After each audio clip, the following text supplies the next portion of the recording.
tentang komunikasi antar pribadi dan kelompok. Yang pertama, komunikasi antar pribadi. Komunikasi antar pribadi ini merujuk pada interaksi antara dua individu atau lebih dalam konteks yang relatif pribadi dan langsung. Komunikasi ini biasanya bersifat intim, melibatkan emosi, dan juga melibatkan percakapan secara tatap muka. Komunikasi antar pribadi ini cenderung lebih spontan dan personal dibandingkan dengan komunikasi kelompok karena berfokus pada pemahaman antara satu sama lain.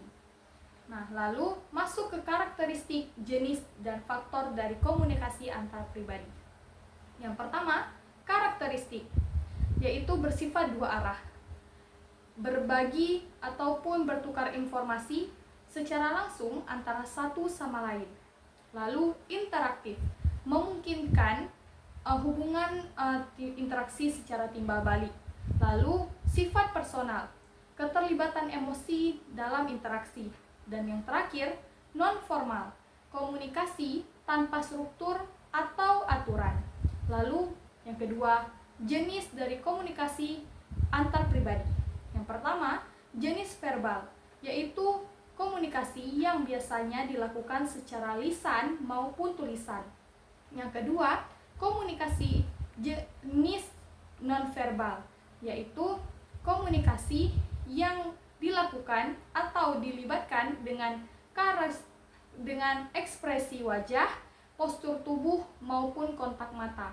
Dan yang terakhir, faktor dari komunikasi antar pribadi, yaitu keterbukaan, kepercayaan, empati, dan kontinuitas hubungan, yaitu hubungan jangka panjang yang dapat cenderung memperbaiki komunikasi antar pribadi.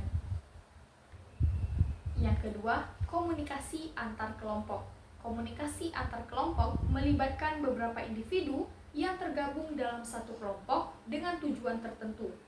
Nah, kelompok ini bisa berukuran kecil maupun besar tergantung konteks, seperti kerja tim, komunitas, ataupun organisasi. Berbeda dengan komunikasi antar pribadi, komunikasi antar kelompok ini memiliki struktur yang lebih jelas dan juga tujuan yang lebih spesifik. Lalu masuk ke karakteristik, jenis, dan juga faktor dari komunikasi antar kelompok. Yang pertama, karakteristik, hierarki, yaitu struktur yang mengatur interaksi antar kelompok. Lalu tujuan bersama, mencapai tujuan bersama sesuai dengan yang sudah disepakati. Lalu pembagian peran, yaitu memiliki fungsi masing-masing ataupun tanggung jawab masing-masing. Lalu kompleksitas, interaksi atau komunikasi dalam kelompok lebih kompleks karena memiliki beberapa individu dengan berbagai kepentingan. Lalu masuk ke jenisnya. Jenisnya ada dua. Yang pertama, formal, rapat ataupun diskusi yang struktur dan juga mengikuti aturan yang jelas. Yang kedua, ada informal, interaksi spontan antara anggota kelompok di luar konteks formal seperti percakapan santai. Lalu yang terakhir ada faktornya, yaitu kepemimpinan, tujuan yang jelas, koordinasi antar kelompok, dan juga norma kelompok, yaitu aturan tersendiri yang mempengaruhi cara anggota berinteraksi.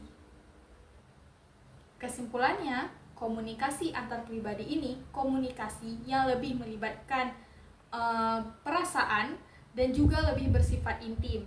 Sedangkan komunikasi antar kelompok ini beberapa gabungan dari individu-individu yang tergabung dalam satu kelompok, tentunya dengan tujuan tertentu. Sekian dari saya. Saya mohon maaf bila ada salah kata. Wassalamualaikum warahmatullahi wabarakatuh.